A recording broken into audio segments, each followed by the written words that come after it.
Hello बच्चों, very very good morning to all of you. तो कैसे हैं आप लोग? बहुत अच्छे।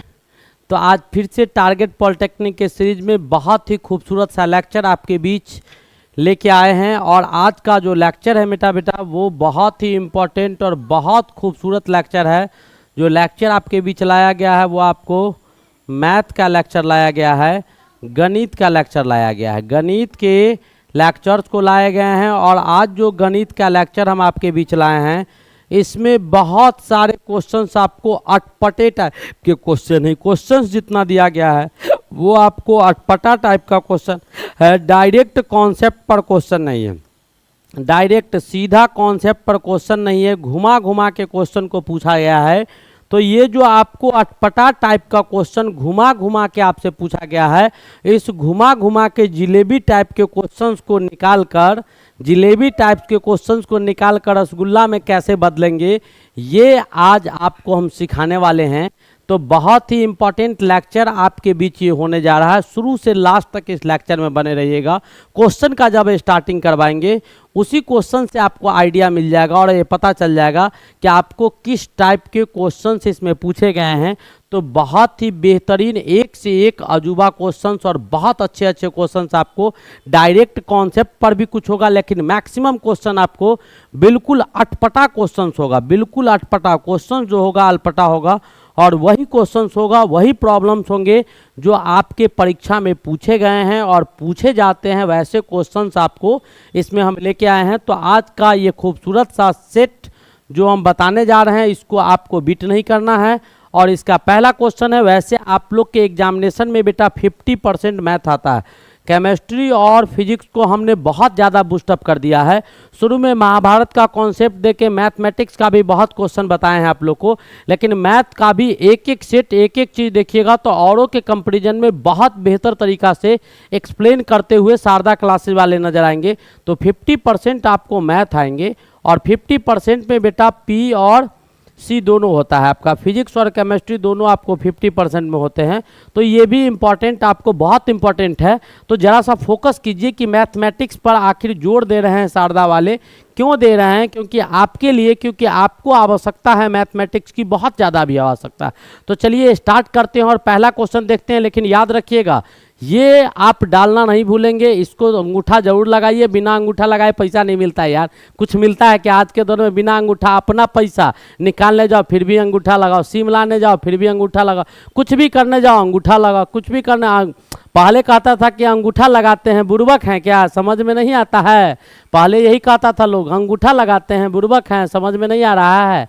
और नाम नहीं लिखने आता है, पढ़ल लिखल नहीं है, दुई अक्षर का ज्ञान नहीं है। अब कितनों विद्वान आदमी जाता है तो कहता है लिखिए मत, सबको लिखने आता है, पढ़ने आता है, ई लगाइए है कहीं। हाँ बिल्कुल, क्योंकि ज़्यादा समझदार हो गया आदमी इतना समझदार हो गया कि आपको अंगूठा जो लगाना शुरू किया, इसके पीछे रीजन था कोई किसी का सिग्नेचर मोहर दस्तखत बहुत पढ़ लिया लोग, तो ये तो नहीं ना बदल सकता है, तो वो लगाता है। तो आप भी लगाइए, दोनों उंगली से लगाइए, ऐसे करके सब, ऐसे करके सब्सक्राइब कीजिए दायां से, और बायां से क्या कीजिए, लाइक कीजिए। और इस उंगली का प्रयोग कीजिए शेयर करने के लिए, और इसका प्रयोग कीजिए बेटा 1-1 कनेक्टिविटी का सीरीज चल रहा है। एक से एक जोड़ने की पद्धति चल रही है।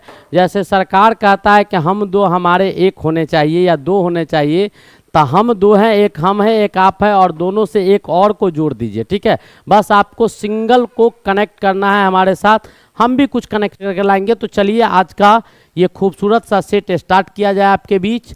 पहला क्वेश्चन है, कहता है एक द्विघात समीकरण हल करते समय राकेश से एक पद लिखने में भूल हो गई। ठीक है, अब एक आपका द्विघात समीकरण है बेटा। द्विघात समीकरण आप जानते होंगे, जैसे मैं आपको लिख के बताता हूँ। जैसे आपको कहीं लिखा हुआ है 2x² आप प्लस 7x, ठीक है, 2x² प्लस 7x, और इधर हम लिख देते हैं 7x आप प्लस 5 बराबर 0। आपको ये क्वेश्चंस आपको कहीं लिखा गया है 2x² प्लस 7x प्लस 5 बराबर 0 है। ठीक है, ये आपका ओरिजिनल इक्वेशन है। इसी इक्वेशन को राकेश क्या करता है, लिखता है, लेकिन लिखने के क्रम में उससे कुछ गलती हो जाती है। क्या गलती हो जाता है, 2x² के जगह पर मान लो वो लिख दिया 5x² आप प्लस 7x प्लस 5 बराबर 0। मान लो लिख दिया, राकेश लिख दिया, गलती से लिख दिया। अब इसको लिख दिया राकेश, जब इसको राकेश ऐसा लिख दिया इक्वेशन को, तो जब इस इक्वेशन को सॉल्व किया राकेश ने, तो उसका आंसर आ गया क्या, अल्फा का मान यानी x का 2 वैल्यू आया, तो एक अल्फा का मान आ गया 20 और दूसरा अल्फा का बीटा का मान अल्फा क्या आया, दूसरा समीकरण का मान आ गया 10। तो राकेश ने प्राप्त किया अल्फा और बीटा का मान। रियल में क्योंकि इसका मूल अल्फा और बीटा था, तो राकेश को क्या आ गया, अल्फा के जगह पर 20 आ गया और बीटा के जगह पर 10 आ गया। ये तब आया जब राकेश गलती किया था। कहाँ गलती किया था, 2 के जगह पर 5 लिख दिया था, एक पद गलती कर दिया था, तब आपको राकेश को कितना आया, इतना आ गया। तो अल्फा प्लस बीटा जो है वो आपको कितना हो गया, सम अगर लिखे तो 20 या प्लस आपका 10 इज इक्वल टू कितना हो गया, 30 आ गया। ठीक है, क्योंकि ऑप्शन आपको अल्फा प्लस बीटा अल्फा गुने बीटा में दिया हुआ था, इसीलिए हम कर रहे हैं। थोड़ा अटपटा टाइप का क्वेश्चन है, शुरू में भी बताएं। अब इसके बाद क्या कहता है कि जिसके कारण उसे 20 और 10 मूल प्राप्त हुए। कहता है एक दूसरा विद्यार्थी है। अब आपके क्वेश्चन में क्या दिया हुआ है कि एक दूसरा विद्यार्थी है जो जिसका नाम श्याम है, जिसने मध्य पद लिखने में भूल कर दी। दूसरा बच्चा आपका श्याम है। श्याम क्या किया कि ये 2x² सही लिखा, 2x² क्या लिखा, सही लिखा। ये कहाँ गलती कर रहा है उसका कहानी हम आपको दिखा रहे हैं। श्याम क्या किया, 2x² सही लिखा। 7x के जगह पर श्याम ने क्या कर दिया, 11x लिख दिया और प्लस क्या लिख दिया, 5 लिख दिया और बराबर 0। तो श्याम कहाँ गलती किया, तो यहाँ और यहाँ गलती कर दिया। ये श्याम का मिस्टेक था, ये राम का मिस्टेक था, राम का, राकेश का मिस्टेक था, राकेश आपको यहाँ गलती किए हुए था और श्याम आपको यहाँ गलती कर दिया। कहाँ कर दिया, यहाँ गलती कर दिया। तब श्याम को जो अल्फा का मान आया वो आपको 36 आ गया और बीटा का जो मान श्याम को आया वो आपको 4 आ गया। ठीक है, तो अल्फा गुने बीटा जो श्याम का आया वो, तो ये किसके द्वारा आया, तो ये आपको राकेश का कहानी है। किसका कहानी है, राकेश का कहानी है जो गलती करके निकाला। और ये कितना आया, 36 × 4, ये किसका कहानी है, तो ये बेटा आपका श्याम का कहानी है। ठीक है, तो अल्फा गुने ये कितना आ गया, 144 आ गया। अब इन दोनों का आप देखिएगा तो मूल तो अल्फा बीटा था, तो अल्फा बीटा इससे जो आया उसका सम निकाल दिए और इससे जो अल्फा बीटा आया बीच वाला उसका गुणनखंड निकाल दिए। दोनों आपका आ गया अल्फा बीटा का टर्म, क्योंकि इस दोनों का जो मल्टीप्लिकेशन हम करेंगे सो इन दोनों का जो मल्टीप्लिकेशन करते ये जो टर्म टूट के आता सो दोनों सेम आता है। तो अल्फा प्लस बीटा 30 आ रहा है और आपको अल्फा प्लस बीटा 30 था, अल्फा गुने बीटा आपका कितना दिया हुआ है, 144 दिया हुआ। तो ऐसे भी क्वेश्चंस आपको पूछे जाते हैं। उम्मीद है आपको समझ में आ गया होगा।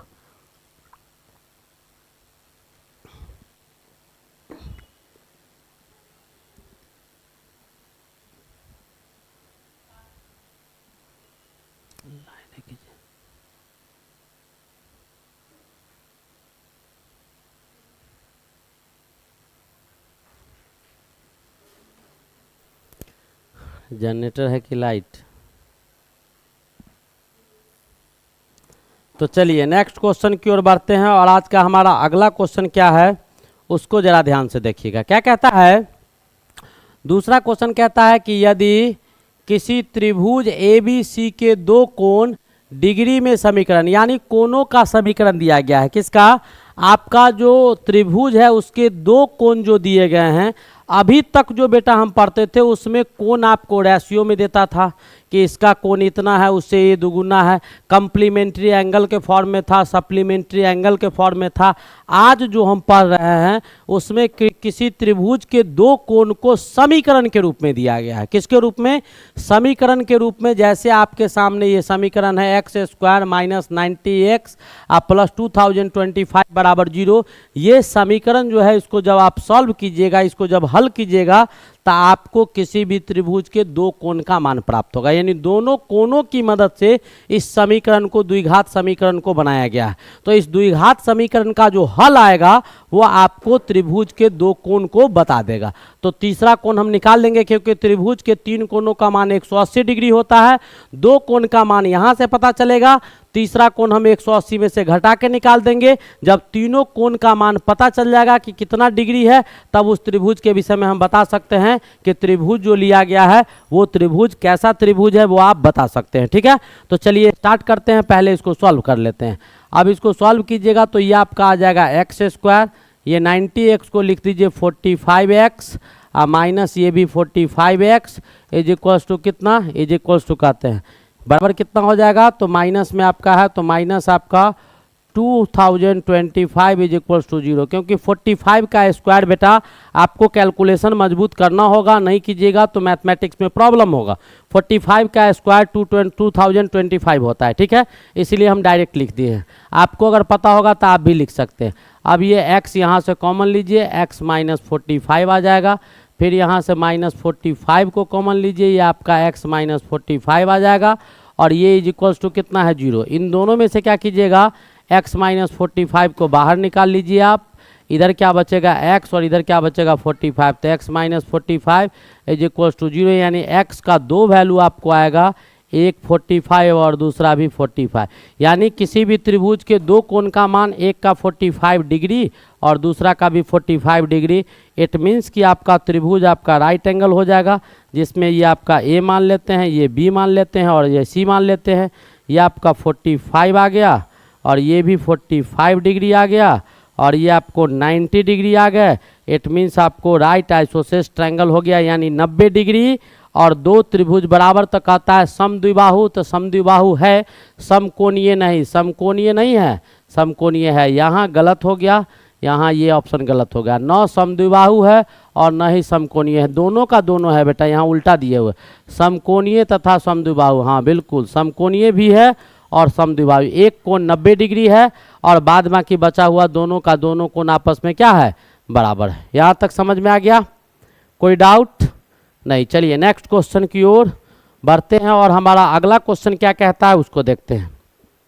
तो देखा दोनों का दोनों क्वेश्चन आपको अटपटा टाइप का क्वेश्चन था, बिल्कुल अटपटा था, कॉन्सेप्ट पर नहीं था। नेक्स्ट क्वेश्चन क्या कहता है वो देखिएगा, कहता है एक गोला एक घन के अंदर के सभी पृष्ठों को स्पर्श कर रहा है, तो घन का आयतन तथा गोले के आयतन का आकार। जैसे हम आपको बताते हैं बेटा कि आप फुटबॉल खरीद के लाए हैं या गेंद खरीद के लाए हैं, तो फुटबॉल और गेंद खरीद के लाइएगा तो आपको क्यूब टाइप का बॉक्स कागज़ का बना होता है और उसी में गेंद रहता है।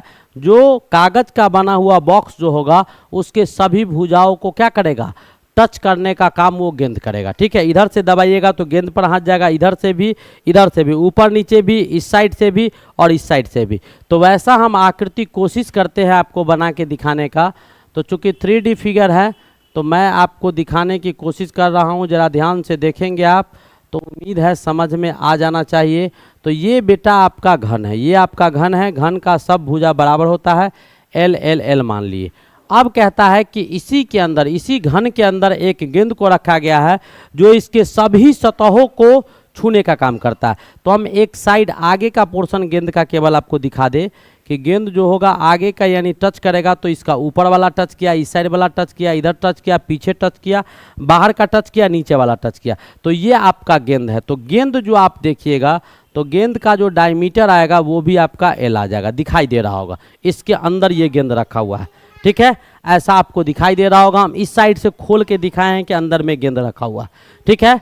तो इससे आपका क्या हो गया, तो यहाँ से आपको क्या पता चला कि घन का जो भुजा हो गया वो घन का भुजा क्या हो गया, तो घन का भुजा आपको L हो गया। और त्रिभुज कहते हैं, गोला का जो त्रिज्या हो गया वो गोला का त्रिज्या क्या हो गया वो आप देखेंगे। अब गोले का त्रिज्या क्या है सो देखिएगा, ठीक है। तो गोले का त्रिज्या जो हो गया वो गोले का त्रिज्या क्या हो गया, तो गोले का त्रिज्या हो गया R L/2 हो गया। R क्या हो गया, L/2 हो गया। R आपका क्या हो गया, L/2 हो गया। अब आपसे पूछ रहा है कि घन का आयतन बटा गोले का आयतन, तो यहाँ पर क्या लिखेंगे, घन का आयतन लिखेंगे और भाग दे देंगे किससे, घन के आयतन को हम लोग भाग दे देंगे किससे, तो गोले के आयतन से। किससे भाग दे देंगे, गोले के आयतन से हम भाग दे देंगे। अब दोनों का फॉर्मूला अब आपको यहाँ से पता होना चाहिए, अटपटा खत्म। तो कहता है कि घन का आयतन क्या होता है, L³ हो जाएगा, लंबाई गुने चौड़ाई गुने ऊंचाई, और इसका क्या हो जाएगा, तो 4/3 πr³ हो जाएगा, πr³ हो जाएगा। अब इसको सॉल्व कीजिए तो ऊपर में आ गया L³ और नीचे में ये 3 ऊपर ले लीजिए, 4 को नीचे रहने दीजिए, पाई और ये L/2 का होल क्यू हो जाएगा, क्योंकि R आपका L का आधा था। अब इसको ले जाइए तो 3 आपका L³ हो गया और नीचे में आपका 4 पाई हो गया। ये एल का क्यूब हो जाएगा और 2 से 2 3 जा 2 2 जा 4 2 जा 8 आपका ऊपर चला जाएगा, 4 2 जा 8, एल क्यू कट गया, बचा क्या 6:2 पाई, यानी किस रेशियो में आएगा तो 6:2 पाई के रेशियो में आएगा। इट मीन्स आपका B is the correct option, it means आपका B is the correct option, no doubt. ये भी क्वेश्चंस आपको समझ में आ गए होंगे, यहाँ तक कहीं से कोई प्रॉब्लम नहीं होना चाहिए। हम नेक्स्ट क्वेश्चन की ओर मूव करते हैं। अब अगला क्वेश्चन देखिएगा, क्या कहता है कि एक परीक्षा में n विद्यार्थियों द्वारा प्राप्त अंक आपका x1 x2 दिया गया है, ठीक है, और इस अंकों का औसत मान आपका दिया हुआ है m। तो औसत जब निकालिएगा तो औसत क्या होगा, कुल अंकों का योग। तो अंकों का योग क्या है, x1 आप प्लस x2 आप प्लस x3 आप प्लस डॉट डॉट डॉट क्या xn आपका अंक का मान है, और टोटल बच्चा आपका n है, तो बराबर क्या हो जाएगा, ये औसत आपको m दिया हुआ, ये हम नहीं कह रहे हैं, ये आपका क्वेश्चन दिया हुआ है, ये आपका औसत है बेटा, ये औसत है, ठीक है। एवरेज आपको दिया गया है कि ये आपको होता है, यहाँ तक कोई दिक्कत नहीं होना चाहिए। अब यहाँ से अंकों का योग निकालिएगा कि टोटल बच्चा यानी n बच्चा टोटल कितना अंक लेके आ गया, सभी के अंकों का योग कितना हो गया। तो यहाँ से आप निकाल सकते हैं x1 plus x2 plus x3 plus dot dot dot xn जो होगा वो आपको क्या हो जाएगा, m गुने n हो जाएगा, m गुने n हो जाएगा, ठीक है। यहाँ तक कोई दिक्कत, यहाँ तक कोई दिक्कत नहीं होगा। अब क्या कहता है कि m था, पुनः मूल्यांकन के उपरांत एक विद्यार्थी के अंक x1 से बदलकर, मान लो कि कोई बच्चा को कम नंबर आ गया होगा, वो कॉपी पर क्या किया, चैलेंज कर दिया, कॉपी पर चैलेंज कर दिया, नंबर बढ़ाने के लिए एप्लीकेशन दे दिया कि हमारा इस सब्जेक्ट में हम इतना लिखे थे, हमको इतना कम नंबर आ गया है, हमारा नंबर बढ़ना चाहिए, जो एक्स्ट्रा पेमेंट लगना था चार्ज दिया, कॉपी रीचेक करवाया, दोबारा खोल के चेक करवाया, तो ऐसा पाया गया कि पुनः जब मूल्यांकन किया गया तो उसके उपरांत ये पाया गया कि जिसका नंबर x1 आया था उसका नंबर वास्तव में x1 प्लस 5 था। कितना था, 5 नंबर उसका बढ़ गया। मान लो कि पहले उसको 80 नंबर आया था, तो अब कितना आ गया, 85 आ गया, तो एवरेज हमारा चेंज कर जाएगा। तो नया औसत जो हमारा होगा वो नया औसत क्या हो जाएगा, उसकी तरफ बढ़ते हैं। तो हमारा नया औसत क्या होगा वो बताते हैं।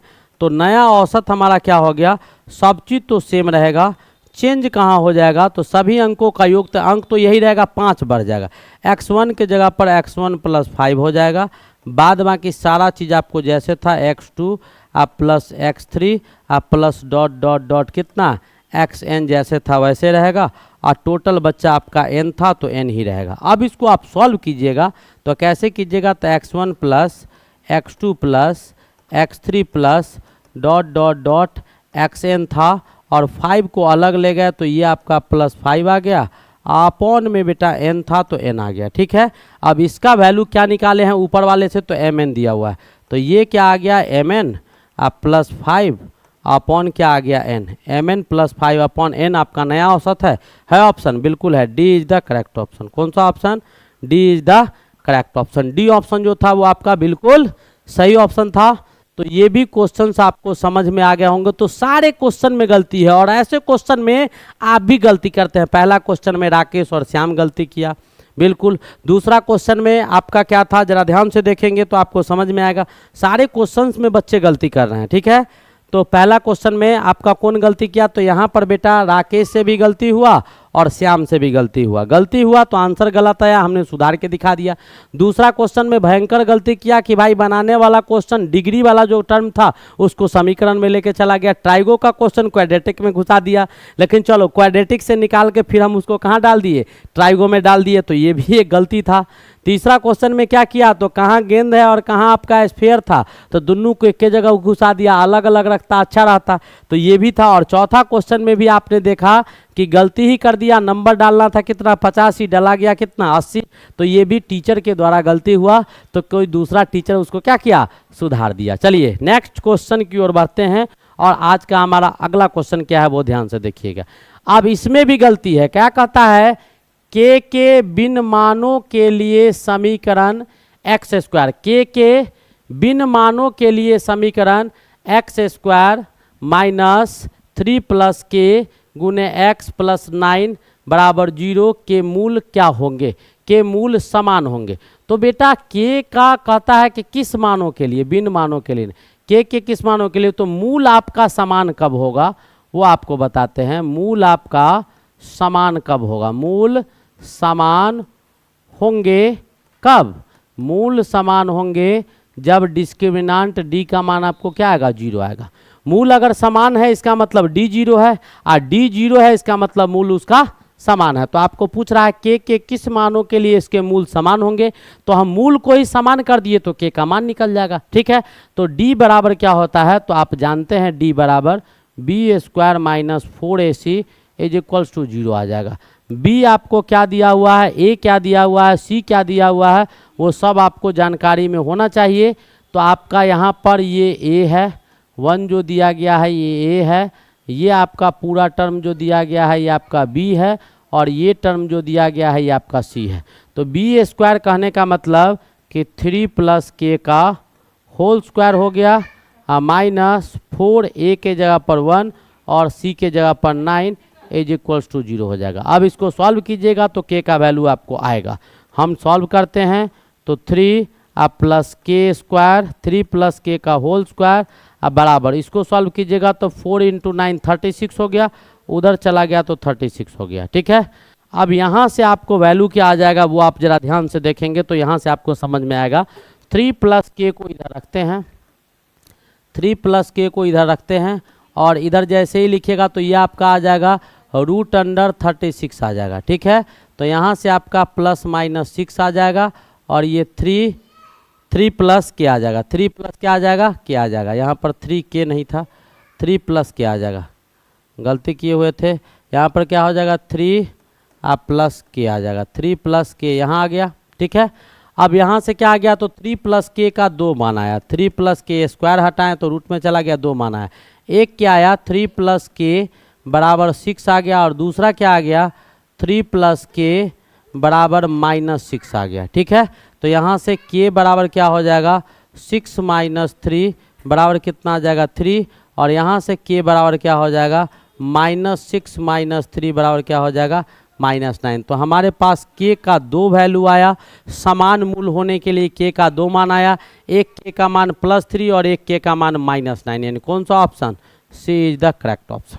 आया समझ में। तो ऐसे क्वेश्चंस आपको आएंगे और आते ही रहते हैं। तो ये भी आपका द्विघात समीकरण का क्वेश्चन था। किसका क्वेश्चन था, द्विघात समीकरण का क्वेश्चन था। नेक्स्ट क्वेश्चन की ओर मूव करते हैं, और आज का हमारा अगला क्वेश्चन क्या कहता है, सो देखिएगा। क्या कहता है कि एक धनराशि किसी बैंक में जमा करने पर वह 3 वर्षों में 8 गुना हो जाती है। मतलब मान लो कि जो आपका राशि है जो बैंक में जमा किया गया, ठीक है, तो जमा करता राशि जो है, जमा करता राशि जो है, जो मूलधन है, जमा करता राशि जो बैंक में आप जमा कर रहे हैं, जो मूलधन आप बैंक में जमा कर रहे हैं, वो राशि हम मान लेते हैं कि आपको P है, हम नहीं जानते हैं क्या है।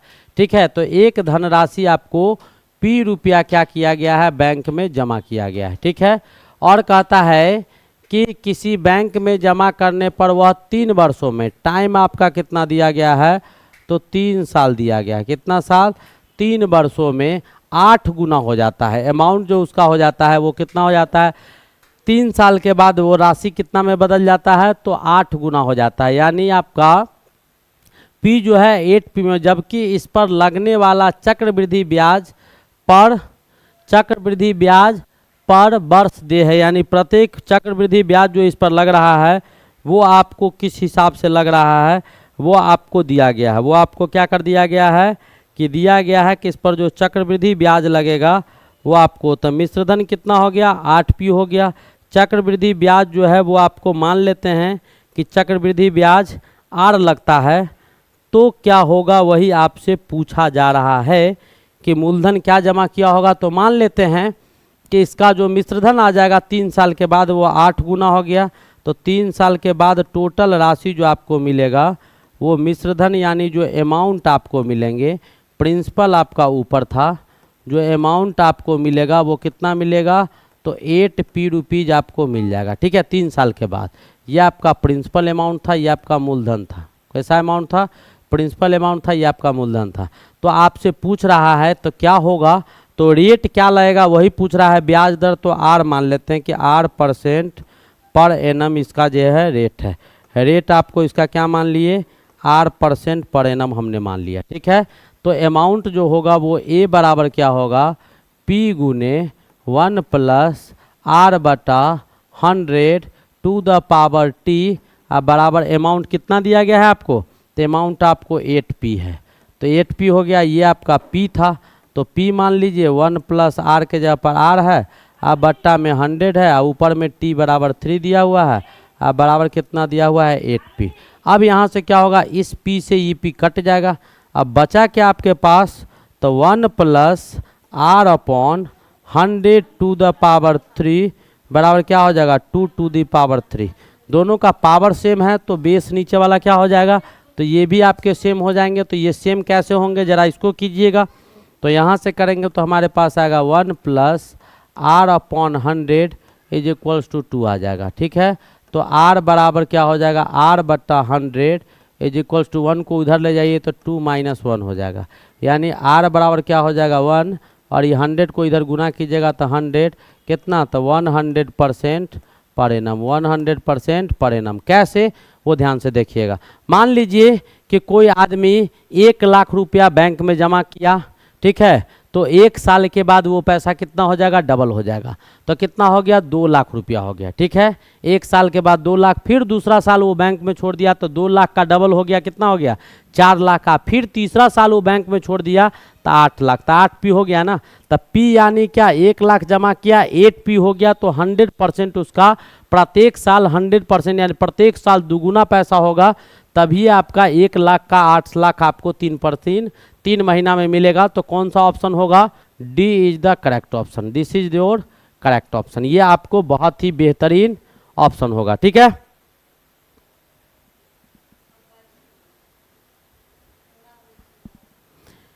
नेक्स्ट क्वेश्चन हमारा क्या कहता है, सो देखिएगा क्या कहता है। किसी मूलधन पर, अब दिया हुआ है किसी मूलधन पर 3 वर्षों में 10% वार्षिक दर से प्राप्त चक्रवृद्धि ब्याज तथा साधारण ब्याज का अंतर 93 दिया हुआ। तो चक्रवृद्धि ब्याज और साधारण ब्याज का हम 2 फार्मूला आप लोग को बताए थे। 2 फार्मूला हम आप लोग को पहले ही बताए थे। एक आपको डायरेक्ट बताए थे, चक्रवृद्धि ब्याज माइनस साधारण ब्याज बराबर P गुने R/100 to the power T, P गुने R/100 to the power T। आपको डायरेक्ट फार्मूला बता दिए थे कि इससे आप अंतर निकाल सकते हैं, और नहीं तो सिंपल तरीका भी है हमारे पास। तो सिंपल तरीका का अगर इस्तेमाल कीजिएगा इसमें, तो इसमें अमाउंट निकालिएगा, तब चाहे कंपाउंड इंटरेस्ट निकालिए। डायरेक्ट आप क्या निकालिए, कंपाउंड इंटरेस्ट। तो कंपाउंड इंटरेस्ट निकालिएगा तो क्या होगा, P गुने 1 + R/100 to the power T minus P हो जाएगा, ठीक है। और सिंपल इंटरेस्ट आप निकालिएगा तो क्या हो जाएगा, PRT/100 हो जाएगा। ये आपको 2 चीज़ पता होना चाहिए। अब इसमें दिया हुआ क्या सब है वो आपको पता होना चाहिए। तो दिया हुआ क्या है, तो P तो दिया हुआ है नहीं, अब ये सब आपको पता नहीं है। आपको दिया गया है T कितना दिया गया है 3 साल, R कितना दिया हुआ है 10%, ठीक है। प्राप्त चक्रवृद्धि ब्याज तो यहाँ से आप निकालिएगा, तो यहाँ से क्या आएगा, कंपाउंड इंटरेस्ट। तो P गुने 1 + 10/100 to the power 3 minus P आ जाएगा, ठीक है। यहाँ से आपका क्या आ जाएगा, P को कॉमन ले लीजिएगा, तो यहाँ से क्या आ जाएगा, ये इससे कट गया, 11/10 पे पावर 3 - 1 आ जाएगा, ये आ जाएगा। अब इसको क्या करना होगा, आपको सॉल्व करना होगा। तो इसको सॉल्व कीजिएगा तो क्या आएगा वो आपको समझ में अभी हमको भी नहीं आ रहा है। चलो थोड़ा सा कर लेते हैं। 11 को करेंगे तो 1331 आना चाहिए। कैसे वो देखिएगा, 11 को करेंगे तो 121 आएगा, अब फिर 11 से कर देंगे तो 121 और 121 आ जाएगा, 1331 आ जाएगा। अब आपको डायरेक्ट 11 का क्यूब याद रखना चाहिए जैसे हमने किया। तो यहाँ पर क्या होगा, 1331 माइनस 10 का हो जाएगा तो 1000, अब बटा कितना आ गया 1000, ये आ गया। अब इसको सॉल्व कीजिएगा तो क्या हो गया, 331P अपॉन कितना हो जाएगा 1000। ये आपको चक्रवृद्धि ब्याज आ गया, ठीक है। अमाउंट निकालिए, प्रिंसिपल को माइनस कर दिए। अब सिंपल इंटरेस्ट आप निकालिएगा तो P हो जाएगा, R के जगह पर 10 हो जाएगा, टाइम के जगह पर 3 हो जाएगा, और अपॉन क्या हो जाएगा 100 हो जाएगा। इसको आप काट दीजिएगा तो क्या हो जाएगा 3p/10 हो जाएगा, 3p/10 हो जाएगा। अब अकॉर्डिंग टू क्वेश्चन क्या कह रहा है उसको सॉल्व कर दीजिए। तो क्वेश्चन आपको क्या कहता है कि compound interest minus simple interest बराबर कितना दिया हुआ है, तो 93 दिया हुआ है। तो कंपाउंड इंटरेस्ट बेटा कितना है आपका, तो 331p/1000 दिया हुआ है, ठीक है। और इसमें से घटाना क्या है, तो 3p/1000 को घटा देना है, 1000 कहते हैं 10 को घटा देना है, 3p/10 को क्या करना है घटा देना है, इज इक्वल्स टू हमारे पास क्या है, तो 93। अब आपको वैल्यू निकालना है, तो जो कॉमन है उसको कॉमन ले लीजिए। तो ऊपर से आप क्या कॉमन ले सकते हैं, p को, और नीचे से किसको कॉमन ले सकते हैं 10 को। और इधर क्या बचेगा आपका, तो इधर बच जाएगा आपको 331 अपॉन कितना हो जाएगा 100 -1 की 3p माइनस क्या आ जाएगा, तो माइनस आपका इधर आ जाएगा 3p/1 इज इक्वल्स टू कितना 93 आ जाएगा। अब इसको सॉल्व करेंगे तो 331, तो इसको लिख सकते हैं तो 3.31 में से घटेगा तो p आ जाएगा, और इसको लिखिएगा तो आप यहाँ पर 3.31 से घटाइएगा तो आपका कितना आ जाएगा, 3.31 से 3 घट जाएगा तो कितना आ जाएगा 0.31 आपको आ जाएगा। यहाँ क्या 31/100 आ जाएगा, डायरेक्ट कर दो तो ये हो गया 31/100 ही आई, तो इतना 1000 बराबर 93। इसको काट दो इधर से तो 3 टाइम में इससे कटिए जाएगा। तो p बराबर कितना हो गया 1000, यहाँ p बराबर आपको 3000 रुपया हो गया। कितना, तो प्रिंसिपल अमाउंट को कितना दिया होगा, तो 3000 रुपया आप वो जमा किया होगा। तो हमने क्या किया, बेसिकली जो सिंपल्स था कंपाउंड इंटरेस्ट पहले निकाल दिए, सिंपल इंटरेस्ट निकाल दिए, देन आफ्टर दोनों को घटा के बता दिए कि कितना पैसा वो मूलधन मान रुपये में कितने होंगे वो आपको पता चल गए। ठीक है, यहाँ तक कोई दिक्कत।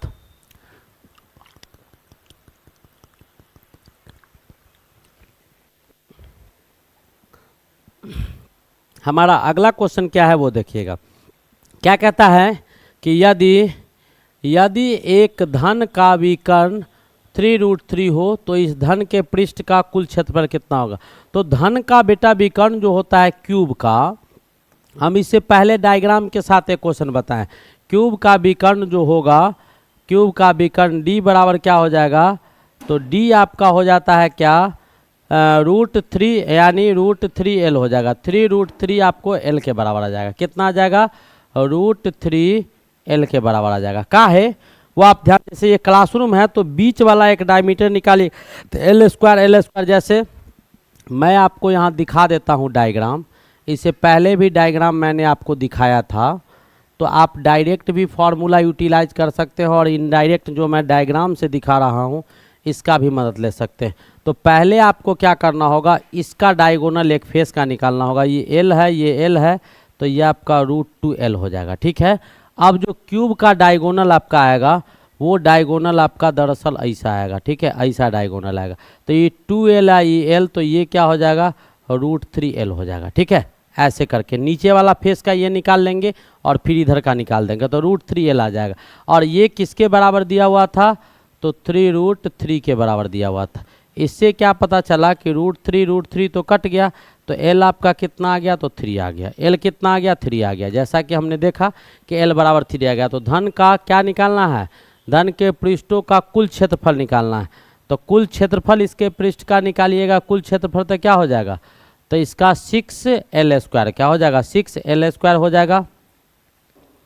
कुल पृष्ठ क्षेत्रफल जो होगा वो आपका क्या हो जाएगा, कुल क्या कहता है, घन के पृष्ठों का कुल क्षेत्रफल क्या होगा, पृष्ठों का कुल क्षेत्रफल क्या होगा, तो इसका टोटल सरफेस एरिया जो होगा घन का वो क्या होगा, तो 6l² होगा।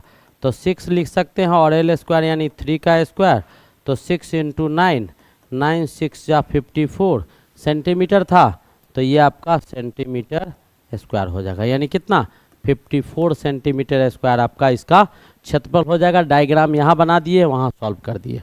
ठीक है, नेक्स्ट क्वेश्चन देखिएगा हमारा क्या कहता है। कहता है कि यदि किसी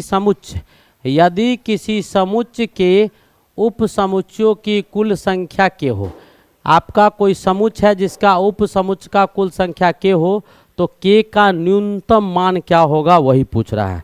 यानी आपको कोई समुच्चय का उप समुच्चय तो उप समुच्चय निकालने के लिए बेटा एक फॉर्मूला आता है, शायद आप लोग को ये फॉर्मूला पता होगा कि डायरेक्ट आपको उप समुच्चय आएगा तो कुल उप समुच्चय आपको 10 है, तो आपको कुल उप समुच्चय की संख्या जो होगा वो आपको फॉर्मूला लगाना होगा। जैसे ही आप फॉर्मूला यूटिलाइज करेंगे वैसे ही आपको समझ में आ जाएगा।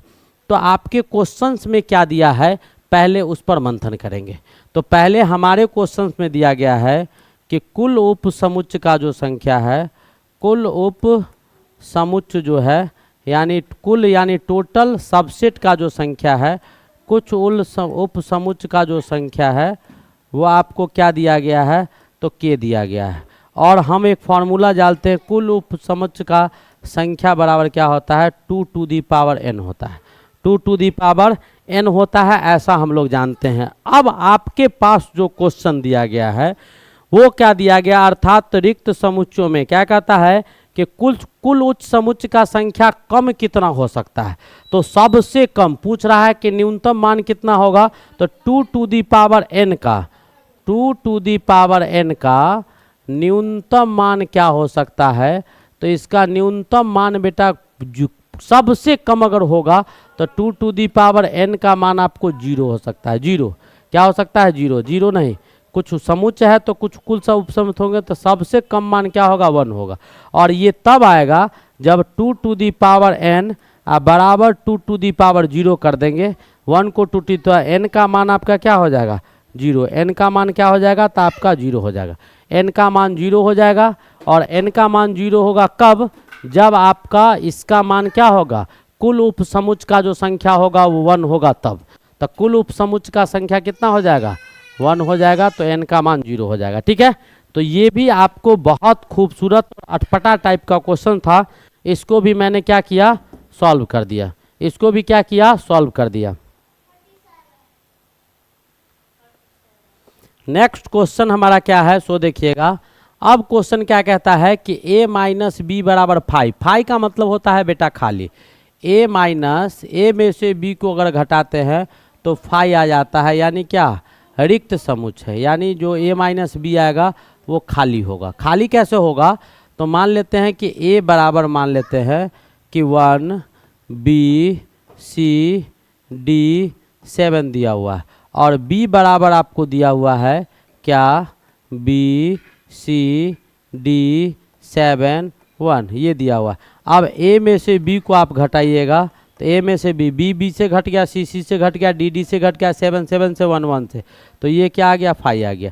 यानी जब ये 5 आ गया खाली हो गया, इसका मतलब क्या a और b आपको समान है, a और b क्या है तो समान है, a और b आपको क्या है तो समान दिए गए हैं। अगर कुछ होता अल्टर, जैसे मान लो कि यहाँ पर अगर मान लो कि यहाँ पर आपको 7 9 दिया हुआ रहता तो a माइनस बी आप करते तो क्या आता, a माइनस बी आप करते तो अगर मान लो कि ये a बराबर आपको दिया गया है या p बराबर आपको दिया गया है 1 2 3 4 5 0 dot dot 5 dot dot dot में डाल 5 a b d दिया गया है, और q बराबर आपको दिया गया है मान लो 5 7 9 4 2 a b d दिया गया है। तो a में p में से क्या करना है q को घटाना है, तो p में से q को घटाइए तो q में ज़्यादा है मतलब नहीं, इसमें 1 है नहीं है तो 1 यहाँ हो जाएगा, क्या हो जाएगा 1 हो जाएगा। उसके बाद 2 ऊपर में है नीचे में है, हाँ है तो 2 आपको घट जाएगा, 2 आपको घट जाएगा। 3 ऊपर है नीचे नहीं है तो 3 यहाँ बचेगा, 4 ऊपर है नीचे है घट जाएगा, 5 ऊपर है नीचे है घट जाएगा, a b d है घट जाएगा, p माइनस क्यू आपको 1/3 आ जाएगा। तो आपको यहाँ पर तो घट के आ रहा था, यानी a किसके बराबर था, बिल्कुल आपको ऑब्वियसली किसके बराबर दिया हुआ था b के बराबर दिया हुआ था। हम नेक्स्ट क्वेश्चन की ओर मूव करें, और आज का हमारा अगला क्वेश्चन क्या है सो देखिएगा। क्या कहता है कि दो समरूप त्रिभुजों की ऊंचाइयाँ 5 सेंटीमीटर और 7 सेंटीमीटर तो उनके क्षेत्रफल का अनुपात होगा। बेटा समरूप त्रिभुज दिया हुआ है, यानी आपके पास जो त्रिभुज आपको दिए गए हैं वो आपको कैसे दिए गए हैं सो ध्यान से देखिएगा। समरूप त्रिभुज है तो इसमें आपका इसका हाइट आपका दिया हुआ है 5 सेंटीमीटर और इसका हाइट कितना दिया हुआ है तो 7 सेंटीमीटर। इसको मान लो ए बी सी, इसको मान लो पी क्यू और आर। ठीक है, अब आपको पूछ रहा है कि उनके क्षेत्रफल का क्या होगा, तो इसका जो एरिया आप निकालिएगा, चूँकि ये समरूप त्रिभुज है, क्या है लिखेंगे, चूँकि यहाँ पर एक लाइन और जोड़ दो,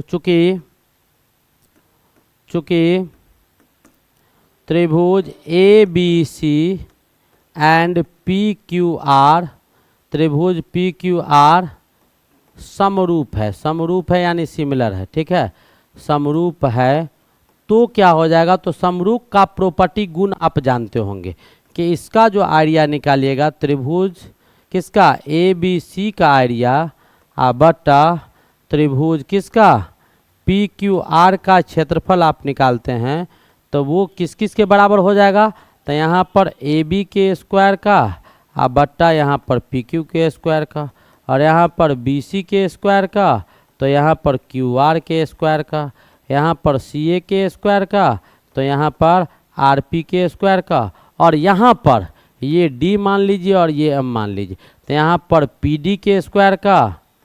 ठीक है, तो यहाँ पर पी डी कहते ए डी के स्क्वायर का, तो यहाँ पर पी एम के स्क्वायर का। तो अब आपको जो निकालना है वो क्या है, तो पूछ रहा है इन दोनों का एरिया, तो ये तो हमको इतना से इतना पार्ट नहीं दिया गया, इसका हमको यूज नहीं है, लेकिन होता है ऐसा हम आपको बता दिए। तो ए डी आपका कितना दिया गया है 5, तो 5 का स्क्वायर, ये दिया गया है 7, तो 7 का स्क्वायर, तो 5 का स्क्वायर 25 और 7 का 49, तो 25/49 is your correct option. 25/49 is your correct option, ये आपका ऑप्शन आ गया। तो समरूप का प्रॉपर्टी आपको जानना होगा कि समरूप का प्रॉपर्टी आपका क्या होता है, समरूप का प्रॉपर्टी क्या होता है, यह आपको जानने की आवश्यकता है। ठीक है, नेक्स्ट क्वेश्चन की ओर मूव करते हैं, और हमारा अगला क्वेश्चन क्या कहता है, ध्यान से देखिएगा। क्या कहता है कि 5 सेंटीमीटर अर्ध व्यास वाले खोखले गोले में एक छड़ रखी हुई है, जिसकी दूरी गोले के केंद्र से 4 सेंटीमीटर है, तो छड़ की लंबाई बताइए। अब देखिए क्या कहता है, एक आपका 5 सेंटीमीटर अर्ध व्यास वाला खोखला गोला है, ध्यान से समझेगा बेटा, बड़ा अटपटा टाइप का क्वेश्चन आपको बोले थे शुरू में आएगा। ये आपका क्या है, तो एक गोला है, इस गोला का व्यास कहता है 5 सेंटीमीटर अर्ध व्यास है, यानी इस गोला का जो व्यास आपको दिया गया है वो आपको 10 सेंटीमीटर है। कितना है, 10 सेंटीमीटर गोला का व्यास दिया गया है, जैसा कि आप देख पा रहे होंगे। और इसका ये सेंटर आपका क्या है, तो ये आपका सेंटर ओ दिया गया है, सेंटर क्या दिया गया है, तो ये आपका सेंटर ओ दिया गया है। ठीक है, और इस ओ सेंटर का जो कहानी हम आपको बताने जा रहे हैं उसको गौर से देखिएगा। ये आपका सेंटर ओ दिया गया है, ठीक है, और ये आपका कितना होगा, तो 5 सेंटीमीटर आपका ये हो जाएगा।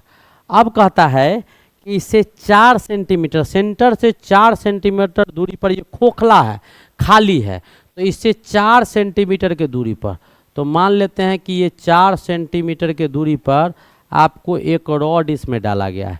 क्या डाला गया है, तो ये आपका छड़ डाला गया है, ये आपका छड़ डाला गया है जो 4 सेंटीमीटर दूरी पर है। कितना दूरी पर है, तो 4 सेंटीमीटर दूरी पर आपको ये छड़ है। तो पूछ रहा है कि ये छड़ का जो लंबाई होगा, ये छड़ का वो क्या होगा, वही आपसे पूछा जा रहा है।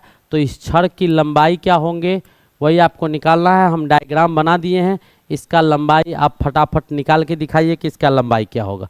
ज़रा गौर से देखिएगा तो इसका लंबाई हम निकाल सकते हैं, कैसे वो ध्यान से देखिए। ये 4 सेंटीमीटर है, इधर से आप इसको अगर मिला दीजिएगा तो ये भी बेटा 5 सेंटीमीटर हो जाएगा, क्योंकि ये भी रेडियस है।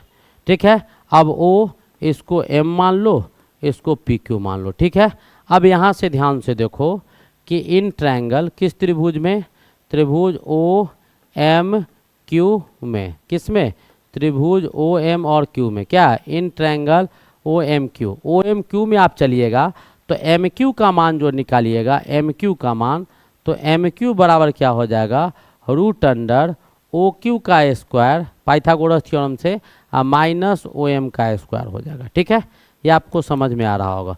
ओ क्यू का स्क्वायर यानी 5 का स्क्वायर माइनस 4 का स्क्वायर। अब इसको सॉल्व कीजिएगा तो 25 माइनस 16 इज इक्वल्स टू कितना आ जाएगा 9, यानी क्या आएगा +3 आएगा, -3 नहीं आएगा क्योंकि ये लेंथ है, तो +3 आ गया। तो एम क्यू का मान क्या हो गया +3 हो गया, एम क्यू का मान +3 यानी 3 सेंटीमीटर हो गया। अब आपको क्या पूछ रहा था, तो पी क्यू का लेंथ पूछ रहा है कि पी क्यू क्या होगा। तो आपको ये पता होना चाहिए कि सर्किल के कॉर्ड पर, सर्किल यानी वृत्त का जो कॉर्ड होता है उस कॉर्ड पर, वृत्त के कॉर्ड पर अगर सर्किल के सेंटर से कोई परपेंडिकुलर लाइन खींचा जाता है, तो जैसे ही ये परपेंडिकुलर लाइन खींचेगा तो ये इसको 2 बराबर भागों में बांटेगा। कैसे बांटेगा उसका भी कहानी हम यहाँ आपको दिखा देते हैं, ध्यान से देखिएगा। केंद्र से अगर कोई लंब इस पर खींचा गया ऐसे करके, तो ये आपके 2 बराबर भागों में बांटेंगे। कैसे वो देखिएगा। तो मान लो कि ओ पी क्यू और एम, अब देखो बेटा ये इसके बराबर हो जाएगा और ये 90 डिग्री, इधर से ये 90 डिग्री और ये, तो 2 ट्रायंगल, यानी ट्रायंगल क्या ओ पी एम जो हो जाएगा वो कॉन्ग्रुएंट हो जाएगा ट्रायंगल किसके ओ एम क्यू के या ओ पी एम के। वो किसके बराबर हो जाएगा ओ पी एम के बराबर हो जाएगा। ट्रायंगल ओ पी एम था ओ पी एम, तो ओ क्यू एम के बराबर हो जाएगा। कैसे, तो राइट हाइपोटेनियस साइड से आर एच एस, यानी क्या दोनों में 90-90, दोनों का हाइपोटेनियस और एक साइड बराबर हो गया। इसका मतलब इससे ये पता चला कि पी एम जो होगा वो एम क्यू के बराबर हो जाएगा। तो पी क्यू अगर निकालेंगे तो वो क्या हो जाएगा 2 गुने एम क्यू हो जाएगा, और 2 और एम क्यू कितना निकाले हैं 3, तो 3 2 जा कितना हो जाएगा 6, 3 2 जा 6 सेंटीमीटर, कितना सेंटीमीटर हो जाएगा 6 सेंटीमीटर हो जाएगा। तो ये भी आपको बहुत ही बेहतरीन और बहुत अच्छे क्वेश्चन थे। नो डाउट कि ये क्वेश्चन आपको खराब था, बहुत ही बेहतरीन और बहुत खूबसूरत क्वेश्चन था। तो इस प्रकार आपका ये खूबसूरत सा जो सेट था, ये सेट आपका लास्ट कर गया। एक से एक अटपटा और एक से एक अजूबा अच्छे टाइप के क्वेश्चंस आपको इस सेट में दिखाए गए। ये सेट कैसा लगा वो आप ज़रूर हमको कमेंट करके बताइएगा। और मैं बार बार कहता हूं कि अगर चैनल को सब्सक्राइब नहीं किए हैं तो चैनल को सब्सक्राइब कर लीजिए, चैनल को लाइक कीजिए, ठीक है, कमेंट कीजिए और 1-to-1 कनेक्टिविटी को पूरा कीजिए। बेटा एक एक बच्चे हमारे एक एक जोड़ेंगे तो ये एक आपके लिए एक होगा, हमारे लिए एक होगा, लेकिन जिस उद्देश्य के पीछे हम लोग भाग रहे हैं, जो मकसद है हम लोगों का, एक समय आएगा कि हम ही लोग का बोलबाला सब जगह होगा। अच्छी बात है, हम लोग को मेहनत भी करना चाहिए, आपका रिजल्ट बहुत बेस्ट होगा, ये मैं बार बार कहता हूँ। एक एक पॉइंट को, एक एक चीज़ को देखिए। कहीं कोई प्रॉब्लम होता है तो बेहिचक आप हमें कॉल भी कर सकते हैं, नीचे जो नंबर दिखाई दे रहा है वहाँ से आप हमको कॉल भी कर सकते हैं, कोई डाउट नहीं है, वहाँ से डायरेक्ट आपको। और यहाँ कुछ प्रॉब्लम हो तो कमेंट करके ज़रूर बताइएगा, ठीक है।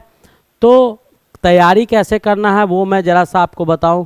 तैयारी करने का भी तरीका होता है बेटा, हम लोग को सिस्टमेटिक वे से, बिल्कुल सिस्टमेटिक वे से तैयारी करना है। एक एक खूबसूरत क्वेश्चन आप देखिएगा तो मैंने करवाया है, एक से एक क्वेश्चंस आपको अच्छे अच्छे। फार्मूला का प्रैक्टिस करते रहिए, कैलकुलेशन पर जोर डालते रहिए। कैलकुलेशन अगर अच्छे होंगे तो आपका ऑलरेडी सब चीज़ अच्छा होगा। एक एक चीज़ आपको तोड़ के दिखाया जाता है और जितना कुछ दिखाया जाता है उस पर पकड़ बनाना क्या है बहुत ज़रूरी है। अगर उस पर पकड़ नहीं बनाते हैं तब आपको प्रॉब्लम हो जाएगा, ठीक है। तो आपको अब क्या करना है, पॉज करके एक एक करके जो क्वेश्चंस आपको करवाए गए हैं उसको देखना है, कॉपी पर लिखना है, अच्छे ढंग से परीक्षा का तैयारी करना है, ठीक है। अब हंसते खेलते गाते मुस्कुराते पढ़ते रहिए। तब तक के लिए best of luck, thank you, wait for the next lecture.